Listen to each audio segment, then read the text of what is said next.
Hey world, hey! It's me, Tracy, your panelist for Christ. And unfortunately, Tiana and Jafar's not with me. This is on day 3 of my trip to Atlanta, Georgia. And while I'm in the car, I just want to say, Father, bless all the people that are watching. Bless all the people that will watch later, even years to come, and touch their body, touch their mind, touch their soul, that salvation may come. Today is Tuesday. This is day 3, day 2 or day 3 of my trip to Atlanta, because Sunday was day 1, Monday was day 2, and I didn't do anything on Monday. I rested. I took my walk. There's no hills out here for me to walk like the ones by my house, but I took my walk, ate breakfast, and went back and stayed the whole day in my room. This morning, walked, had breakfast, and was in my room relaxing. This morning I got up and went into prayer, walked, breakfast, relaxed some, and now I decided to come on out and get out and about the town, because I wanted to go back to the Dr. King Center, and you guys are going with me. When I get there, I'll show you everything that, well, not everything, but most of the things that I'm gonna say, I'll show it to you. Because the last time I went, it was just coming up out of COVID, and I was here in Georgia surprising my niece when she went to Clark, Atlanta, and I was here surprising my niece, and lo and behold, everything was open except for the Dr. King Center. The Coca-Cola factory was open, the aquarium was open, this, nice 3D place that they had on the outskirts of Atlanta, it was open, and I really enjoyed it. But nothing was open with the Dr. King Center but the gift shop. And I was like, wow, man, it's not open. What kind of stuff is this? But this time, before I left the house, I made sure that it was open. So let's go and see what the Dr. King Center is all about. And hopefully, we'll get some inspiration for some t-shirt designs. We'll get some inspiration for some typographic designs, some words that we could put on our t-shirts, our hoodies, our clothing, that sends the gospel, that sends the message. Because, Dr. King, he was not only a civil rights leader. I hate that word activist. People like to use that word activist. I hate that word activist. He was a civil rights leader, okay? And so, he was a Christian. He served the Lord. He had his flaws, and hopefully him and the Lord, he talked to the Lord about his flaws, but we know that he served the Lord, and we know that Dr. King, he was a Republican. So I don't even know why I mentioned that, but yeah, so let's go to the King Center and let's see what we can see. I will put you back on when I get there. Talk to you guys later. Look, y'all, this is the famous Ebenezer Baptist Church where Dr. King used to preach. I'm not sure if he was the pastor there or not. But this is Dr. King's, I think his father was the pastor. But y'all can correct me if I'm wrong, but this is Ebenezer Baptist Church on the corner of Arbonne and Jackson Street. And for my understanding, you can go in there and do a tour. But I don't think I'll be going into Ebenezer today. But this is Ebenezer Baptist Church. You guys see the sign? Historical. And right here is where we're going, to the King Center for Nonviolence and Social Change. I'm gonna go get gonna go find a parking space. Okay guys, let's get at it. We're walking into the King Center, and this is the first thing that you guys see. I conceive of the center as an extension of Martin personality, not just a place, not just a building, but a spirit, one undergirded with his philosophy of nonviolence and love and action. It will be the official living memorial, a place where we would teach his philosophy, methodology, and strategies of nonviolence in the hope of bringing about social change and eliminating what he called the triple evils of society: poverty, racism, and war. Coretta Scott King. You know, when I read about that, I'm thinking about Black Lives Matter and how Black Lives Matter worked the opposite of everything Dr. King stood for. And Black Lives Matter worked on anger and entitlement and victimhood and violence. And all those who joined the movement of Black Lives Matter. Right here we can see Dr. King's 6 principles of nonviolence, 365. You see all of the people that was involved with all the riots, they forgot all about this. Fundamental tenets of Dr. King's philosophy of nonviolence described in his first book, Stride Towards Freedom. Dr. King often said he got his inspiration from Jesus Christ and his techniques from Mahatma Gandhi. These principles should be embraced as a lifestyle. So Jesus Christ is the important part. I know he did a lot with Mahatma Gandhi, but Jesus Christ. Principle 1. I'm not going to read all of these. I'm just going to let you guys see them.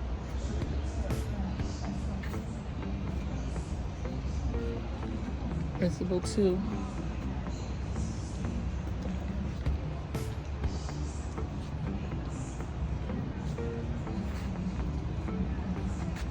Principle 3. Principle 4.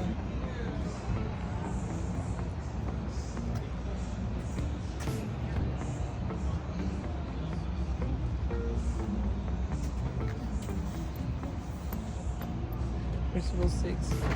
Nonviolence believes that the universe is on the side of justice. The nonviolence resistance has deep faith that justice will eventually win. Nonviolence believe that God is a God of justice. Live nonviolence, 365. You see, Black Lives Matter forgot all about that.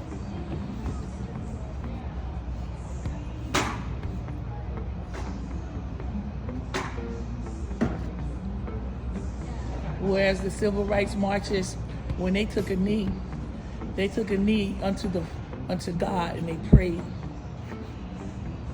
in humbleness to God. When these movements now tell you to take a knee, they want you to bow before them. And bow before them because they feel entitled. There was a lot of dumb people that bowed before black people during that whole Black Lives Matter stuff. That was really dumb. So here we have like a memory pool.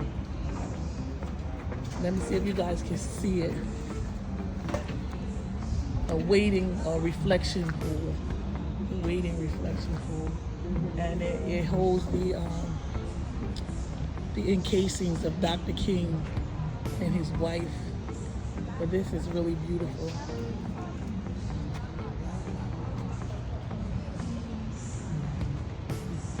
And when you come in, if you hear it in the background, they're playing different speeches.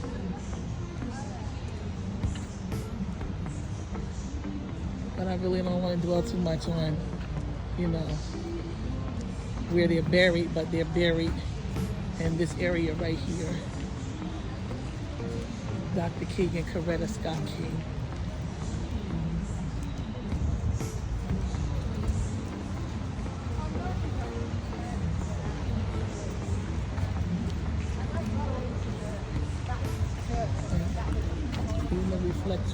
Reflection pool.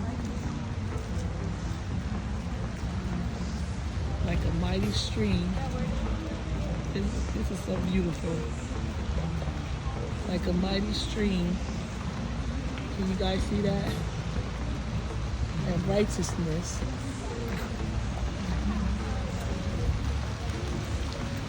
Until justice rolls down like water. We will not be satisfied.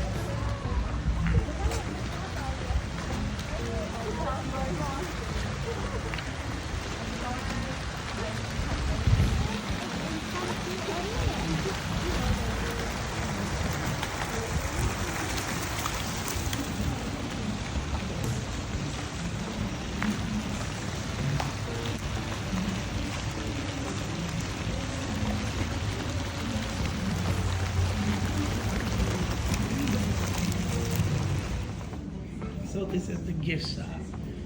I'm gonna go get me a shirt right now before I even go in.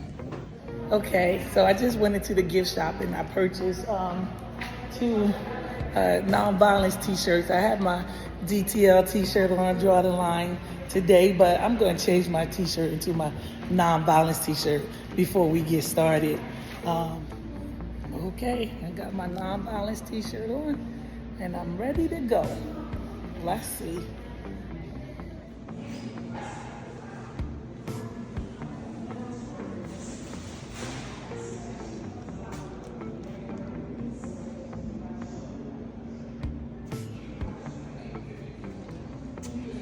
This is Nobel Peace Prize.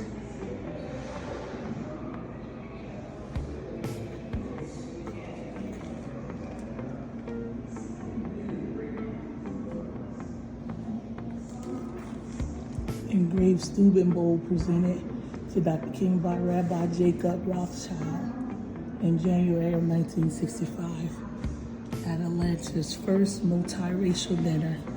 The event was organized in tribute to Dr. King receiving the 1964 Nobel Peace Prize.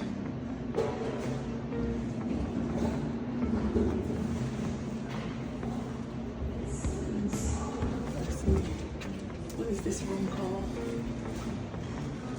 Dr. Martin Luther King Jr. and Coretta Scott King.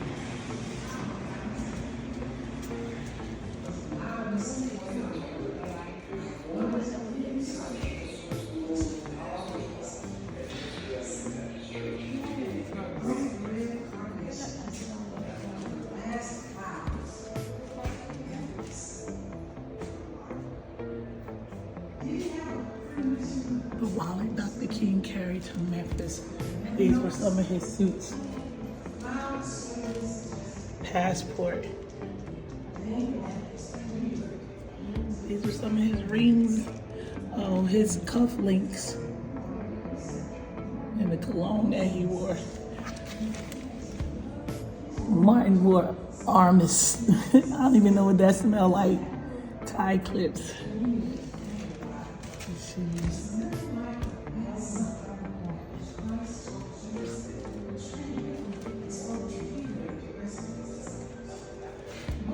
That's his family, his mother, his father, his grandmother, him, right there, and his brothers and his sister and brother.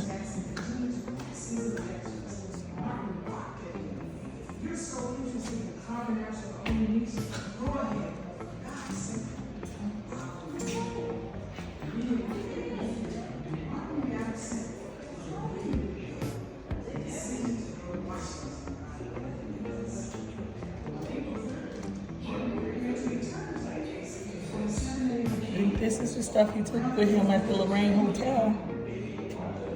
This is to lead the civil rights movement. Dr. King traveled thousands of miles, spent many days away from home as a veteran traveler. He traveled many personal items.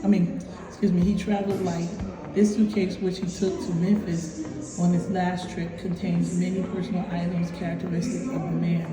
Included are his appointment calendar, there's notes for speeches, list of things to do, and two of the books he authored, which he used as reference for speeches. Also included are his personal toiletries, washed and bare shirts, pajamas, the minimum of items this busy man carried with him.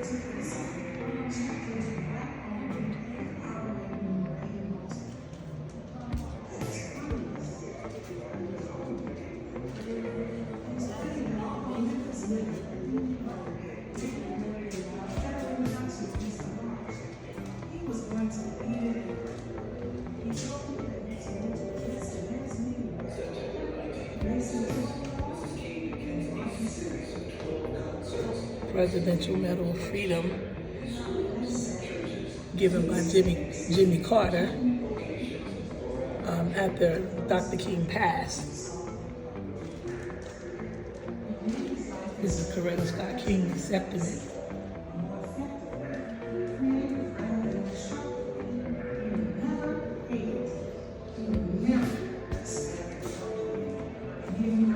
Here go one of the robes that he wore.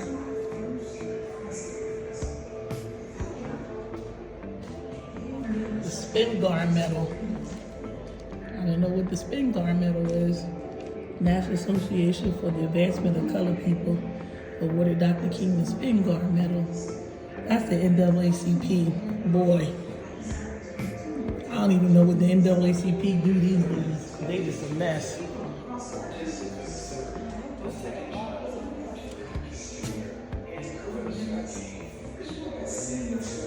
The Coretta Scott King doll. I didn't even know they had a Coretta Scott King doll. Look at that.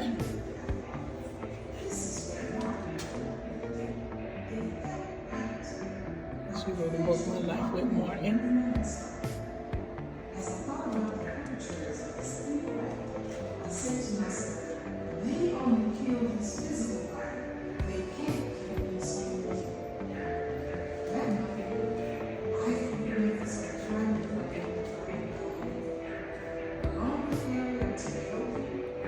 This is Coretta Scott King.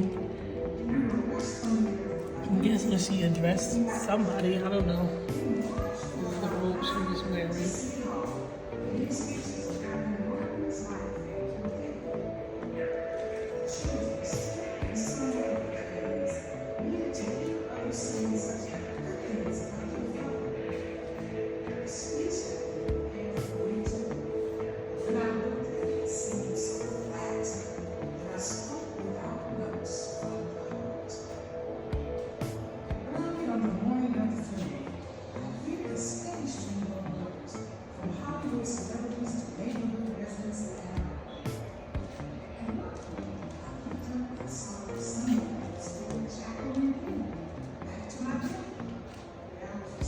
I'm not sure you guys just to get angry.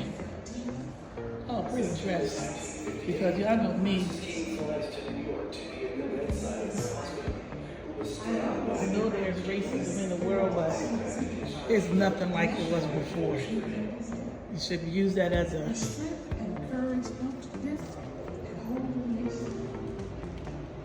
a crutch. Black people should use it as a crutch as to why they're not doing well or why certain components of the black community is not doing well.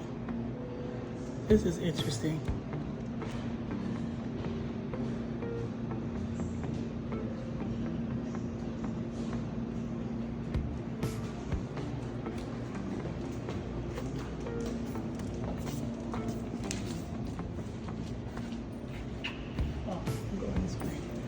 Even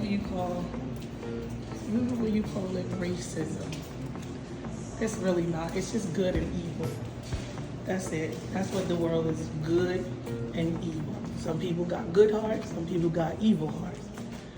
And if you're following the devil, then you got an evil heart. And don't even say like some people got good hearts. Some people have hearts to follow Jesus, because the word of God says that the heart is wicked, desperately wicked. Who can know it? The heart is deceitful and definitely wicked.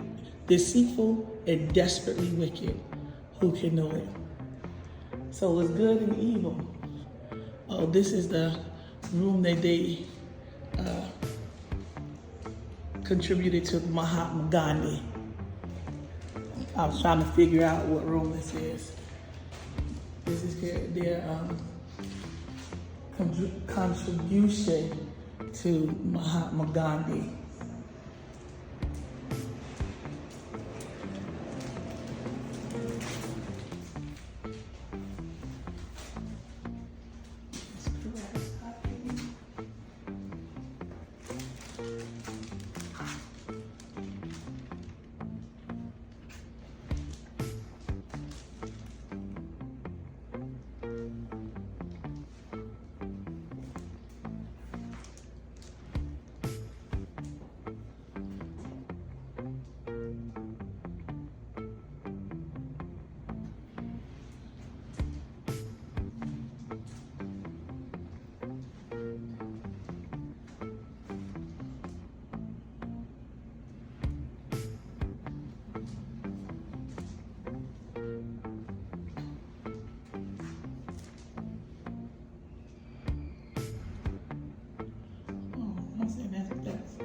y'all. That's not Chris. That's Rosa Parks. My bad.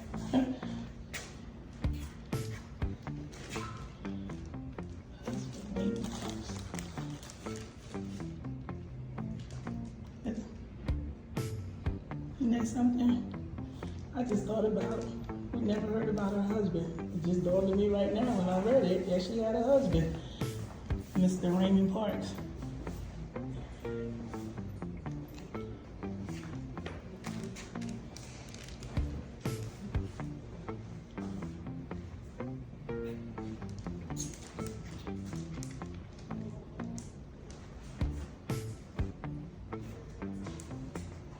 James McCarthy. So I'm thinking this is the Rosa Parks, the room that's dedicated to Rosa Parks.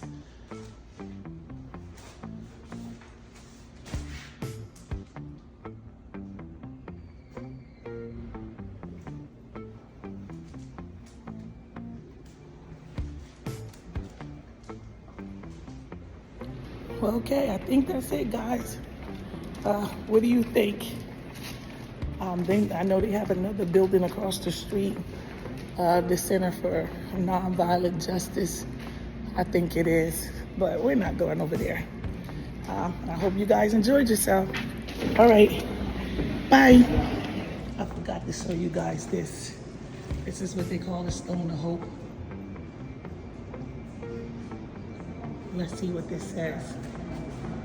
Stone of Hope. This replica of the Martin Luther King Jr. Memorial in Washington, D.C. was originally created for the Martin Luther King Jr. D.C. Memorial Foundation. Each part of the memorial is significant. The many entrances and approaches to it symbolizes the openness of democracy. From the looming mountain of despair, a stone of hope surges forward as the focal point for the memorial, referencing Dr. King's speech. With this faith, we will be able to hew out of the mountain of despair a stone of hope. With this faith, that's something else that many people forgot when they go marching through the streets. They forget about what faith was he talking about? With a faith in Jesus Christ.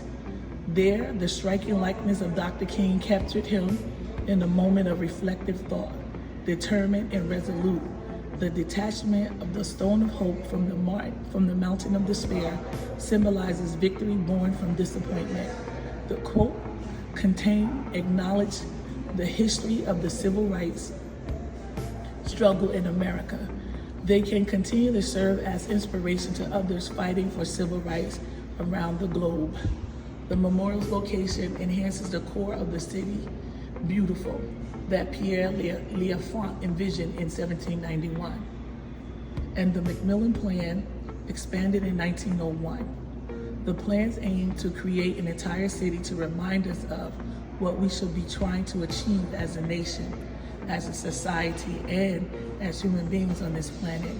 For the I Have a Dream speech, King stood on the steps of the Lincoln Memorial and referenced the Declaration of Independence penned by Thomas Jefferson. The symbolism The symbolism helped to reinforce core American values that appeal to all Americans, highlighting the injustice perpetrated by segregation.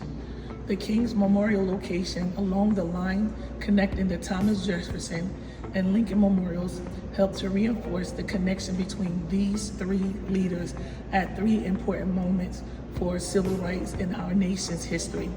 From the promise that all men are created equal to the freeing of the slaves and the final push for full and equal rights. Isn't that something, y'all? It says that the symbolism helped to reinforce core American values that appeal to all Americans, highlighting the injustice perpetrated by segregation. But now in 2023, they're trying to go back to segregation, separating college dorms, black people, this dorm is for black people, this dorm is for white people. They want to go back to segregation and all the race-based things. Everything that Dr. King stood for, everything that he fought for, they want to go back. But they call it progressive. But what they're really doing is regressing. They're going back. You haven't heard about, many colleges, the black students or the Hispanic students or different groups of students wanted their own graduations. They wanted their own dorm rooms. They got different places called safe places. And, everything that Dr. King, that he talked about was segregation and he fought for desegregation. They're bringing it back into play. And they're saying it's progressive. They're saying that, it's the right thing to do to fight racism, but you don't fight racism with more racism. Even the imaginary racism that they're talking about, and they conjure up. But hey, I'm glad I came again, and this time I was able to go in and see a lot more than what I saw before. So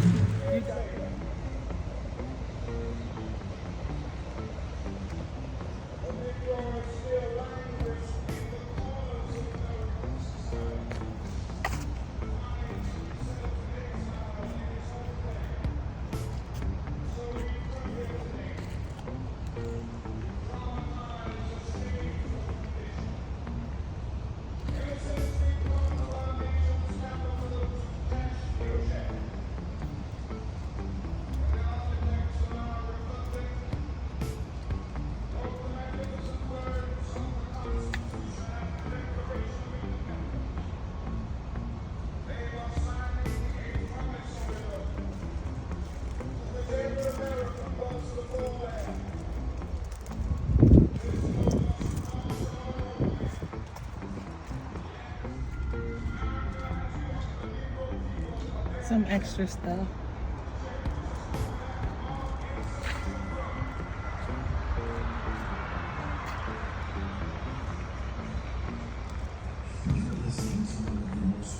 Speeches ever given. Dr. Martin Luther King Jr.'s I Have a Dream speech given at the March on Washington in Washington, D.C. on August 28, 1963. Now back to the I Have a Dream speech. But we refuse to believe that the Bank of Justice is bankrupt. We refuse to believe that there are insufficient funds in the great vaults of opportunity of this nation. So we've come to cash this check, a check that will give us upon demand the riches of freedom and the security of justice.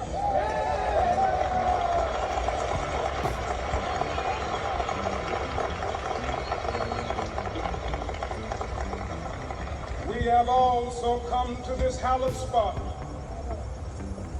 to remind America of the fierce urgency of now. This is no time to engage in the luxury of cooling off or to take the tranquilizing drug of gradualism.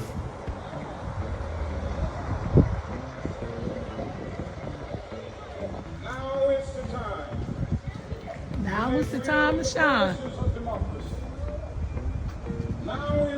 Now's the time to shine. Rise from the dark and desolate valley of segregation to the sunlit path of racial justice. Now is the time. Now is the time to shine. Come on, Dr. King. To lift our nation from the quicksands of racial injustice to the solid rock of brotherhood. Now is the time. Now is the time to shine. Make justice a reality for all of God's children. It would be fatal for the nation to overlook the urgency of the moment. This sweltering summit of the Negro's legitimate discontent will not pass until there is an invigorating autumn of freedom and equality. 1963 is not an end, but a beginning. Those who hope that the Negro needed to blow off steam and will now be content will have a rude awakening if the nation returns to business as usual.